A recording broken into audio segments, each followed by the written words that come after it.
तो hello friends, स्वागत है आप सबका मेरी इस नई वीडियो में। इसका नाम है गोस्ट हंटिंग। तो आइए शुरू करते हैं।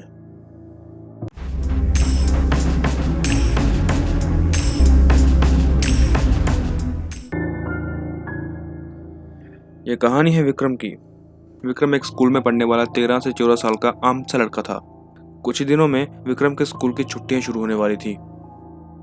उस दिन विक्रम स्कूल से घर आया और अपने कमरे में गया। उसने अपने कमरे में देखा कि वहाँ एक लेटर रखा है और उस लेटर पर लिखा था फ्रॉम पापा। विक्रम के पापा सुबह ही अपने काम के लिए निकल जाते थे और फिर शाम को घर आते थे। विक्रम उस दिन बहुत खुश था क्योंकि उसकी गर्मी की छुट्टियां शुरू होने वाली थी और खुशी खुशी उसने लेटर खोला।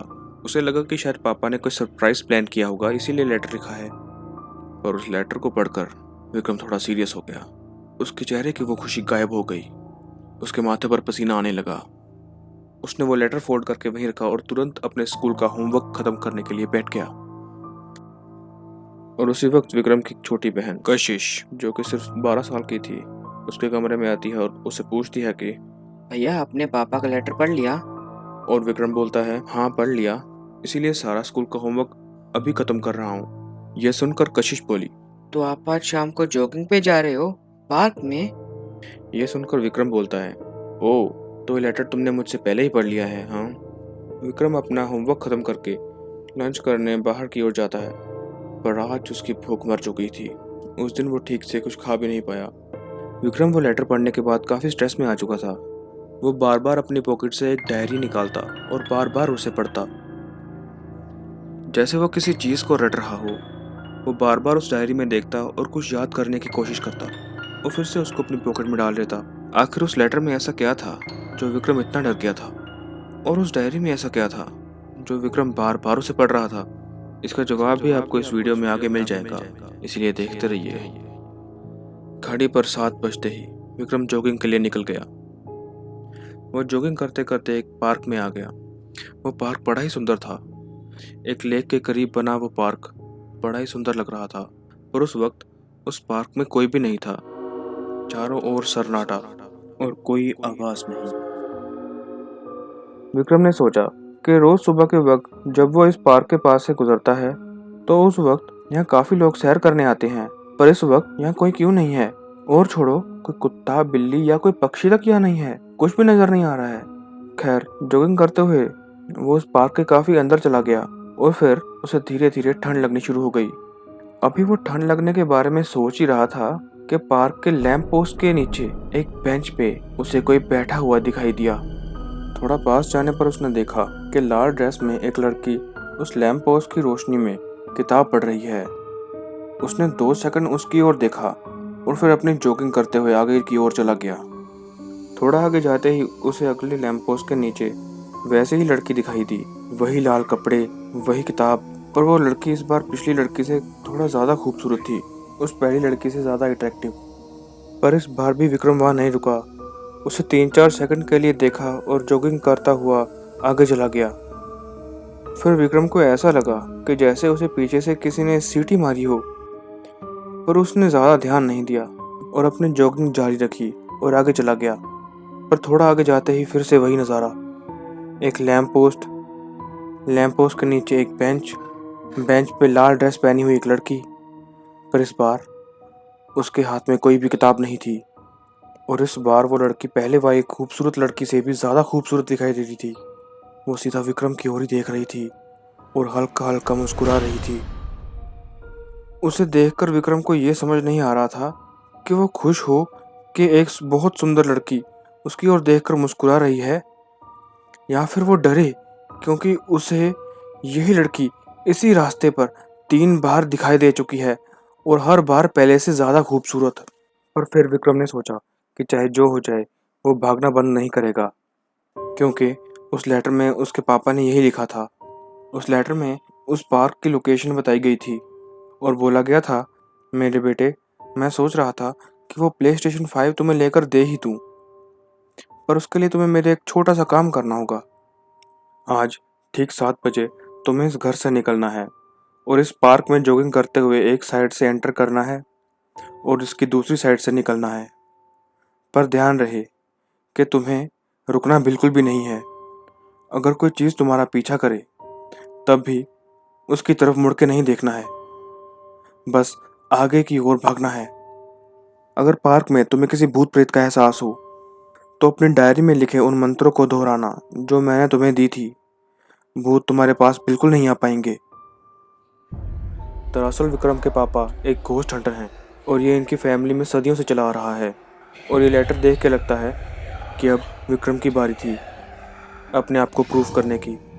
उसके पापा उसका टेस्ट ले रहे थे और उस टेस्ट में पास होने पर उसे PlayStation 5 मिलने वाला था। इसीलिए विक्रम उस तीसरी लड़की के पास से भी निकल गया और उस पर ध्यान नहीं दिया। अब वो लड़की अपने पेन से उठकर विक्रम के पीछे चलने लगी। विक्रम को एहसास हुआ कि उसके पीछे कोई चल रहा है, पर उसने पीछे मुड़कर नहीं देखा और ना ही वो रुका। अब उस लड़की ने उसे पीछे से आवाज देनी शुरू कर दी थी। सुनिए, प्लीज मेरी मदद कीजिए। मुझे यहाँ से बाहर निकलने का रास्ता नहीं मालूम। प्लीज मेरी मदद कीजिए। सुनिए, एक बार पीछे तो देखिए। ये सुनकर भी विक्रम ने अपनी स्पीड कम नहीं की और वो भागता रहा। ये देखकर वो लड़की गुस्से में आ गई और फिर जो उसने बोला वो सुनकर विक्रम की हालत खराब हो गई। उसने कहा, तू अपने PlayStation 5 कैसे ले पाएगा जब यहाँ से जिंदा बाहर ही नहीं जा पाएगा। अब विक्रम पूरी तरह से डर चुका था क्योंकि उस लड़की की आवाज एकदम से बदल गई थी। डर के मारे विक्रम और तेजी से भागने लगा। विक्रम का हमेशा से एक सपना था कि कोई सुंदर सी लड़की उसका पीछा करे और वो खुद नखरे दिखाते हुए वहां से भागे। अब उसका सपना सच होते हुए दिखाई दे रहा था। लगभग सच होते हुए दिखाई दे रहा था। क्योंकि वो पीछे आती हुई लड़की जिंदा नहीं थी और वो उसे नखरे दिखाकर नहीं बल्कि डर कर भाग रहा था। दरअसल वो एक पिशाचनी थी जो कि बहुत खूबसूरत बनकर विक्रम को अपने जाल में फंसाने की कोशिश कर रही थी। इसीलिए लेटर में लिखा क्या था कि चाहे जो हो जाए किसी के लिए भी तुम रुकना मत, और अगर कोई पीछे से तुम्हें आवाज दे तो उसे मुड़कर बिल्कुल मत देखना। विक्रम इतना ज्यादा डर चुका था कि उसे डायरी से रटे गए वो मंत्र भी भूल चुके थे और वो बार बार उसे याद करने की कोशिश कर रहा था, पर पीछे से आ रही उस चीज का डर इतना ज्यादा हावी हो चुका था कि वो बार बार याद करने पर भी उसके दिमाग में कुछ नहीं आ रहा था। पिशाचनी को उसके डर का एहसास हो चुका था, इसीलिए अब वो उसके पास आती जा रही थी और विक्रम अपने दिमाग में अपने पापा पर बहुत गुस्सा हो रहा था कि आखिर कौन सा बाप अपने छोटे बच्चे को PS5 का लालच देकर भूतों के आगे फेंक देता है। और मैं भी मूर्ख हूँ जो मुंह उठा के चला आया कि तभी विक्रम को अपने कान के बिल्कुल पास एक आवाज सुनाई देती है, मैं आ गई। ये सुनकर गलती से विक्रम पीछे की ओर देख लेता है और वो देखता है कि वो पिशाचनी बिल्कुल उसके सामने खड़ी है। अब वो बिल्कुल भी सुंदर नहीं लग रही थी, वो बहुत ज्यादा डरावनी लग रही थी। उसकी बिल्कुल काली आंखें और नुकीला नाक और इतना बड़ा मुंह कि विक्रम उसमें पूरा फिट हो जाए। ये देखकर विक्रम डर के मारे वहीं गिर गया। उसने वहां से बचकर निकलने की उम्मीद भी छोड़ दी थी। फिर पिशाचनी ने कहा, मैं तुम्हें छोड़ देती, पर तुमने ब्रिज टेल्स को अब तक सब्सक्राइब नहीं किया है। अभी परसों ही मैंने 2 छोटी बच्चियों को खाया था, पर मेरा पेट नहीं भरा। पर तुम्हें खाने के बाद मुझे हफ्तों तक भूख नहीं लगेगी। कि तभी पिशाचनी को अपने पीछे से आवाज आती है और वो पीछे मुड़कर देखने ही वाली थी कि उस पर कोई राख फेंक देता है। वो कशिश थी, विक्रम की छोटी बहन। उस मंत्रों से फूकी हुई राख से पिशाचनी का मुंह जल गया था। तभी कशिश जल्दी से अपनी पॉकेट से एक कांच की छोटी सी बोतल निकालती है। उस कांच की बोतल पर भी कुछ मंत्र गड़े हुए थे। कशिश ने बोतल का ढक्कन खोला और उसका मुंह पिशाचनी की ओर कर दिया और कुछ मंत्र पढ़ने लगी, पर वो मंत्रों का उच्चारण अच्छी तरह से ना होने के कारण वो मंत्र फेल हो गया और पिशाचनी पर वो मंत्र काम नहीं किया।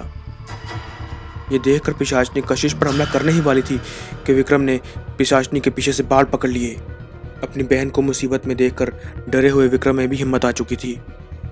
अब विक्रम के हाथ में वो डायरी भी थी जिसमें वो सारे मंत्र लिखे हुए थे।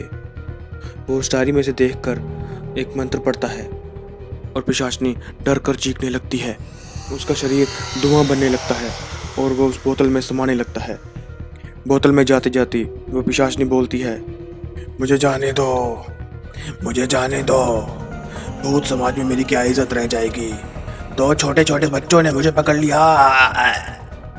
पिशाचनी के बोतल में बंद होते ही कशिश ने बोतल का ढक्कन बंद कर दिया और उस पिशाचनी को बोतल में कैद कर दिया। इसके बाद कशिश ने विक्रम से बोला। सॉरी भैया, आपको इस मुसीबत में डालने के लिए। ये सुनकर विक्रम कंफ्यूज हो गया और उससे पूछा, तुमने मुझे कौन सी मुसीबत में डाला? तभी कशिश ने अपना एक राज खोला। दरअसल वो लेटर जो आपको आपके कमरे में मिला, वो पापा ने नहीं, मैंने लिखा था। मैं आपको चारे की तरह इस्तेमाल करना चाहती थी ताकि भूत का ध्यान आप पर चला जाए और मैं पीछे से उसको जाकर पकड़ लूं, पर थोड़ी गड़बड़ हो गई। ये सुनकर विक्रम के पैरों के तले से जमीन खिसक गई। जिस प्लेस्टेशन 5 के लिए उसने इतनी मेहनत की, अब वो उसे अपने से दूर जाती हुई दिखाई दे रही थी। तभी कशिश ने कहा, कोई बात नहीं भैया, पापा इसे देखकर खुश हो जाएंगे और क्या पता आपको प्लेस्टेशन 5 सच्ची में मिल जाए। पर विक्रम को पता था कि घर जाने पर उसे डांट और सजा के अलावा और कुछ नहीं मिलने वाला था। तो दोस्तों, इसी के साथ मेरी आज की स्टोरी यहाँ खत्म होती है। और अगर आपको ऐसी ही अजीबोगरीब कहानी सुनने में मज़ा आता है तो आप मेरे चैनल को ज़रूर सब्सक्राइब करें और लाइक तो कर ही दें। और अपने सजेशंस प्लीज़ नीचे कमेंट बॉक्स में ज़रूर लिखें और अपने आइडियाज़ मुझे बताएं ताकि मैं उन पर भी कहानियाँ बना सकूं। Thank you.